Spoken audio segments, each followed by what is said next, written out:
How to fix location or GPS not working on Android. So if you want to fix the location or GPS not working on your Android, then first you need to open up your settings.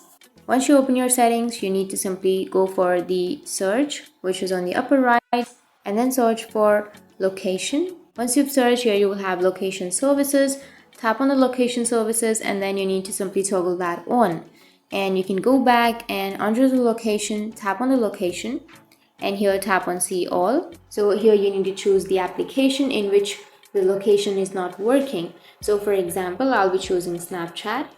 Once you choose the application, now here you will have location access for this app. So you need to tap on don't allow, and then again go for allow all the time, and your problem might be fixed. But if that still doesn't fix your problem, you need to go back, and here you may have your location option, right? So you need to simply toggle off the location and then restart your device, and again go back to the settings and turn on your location.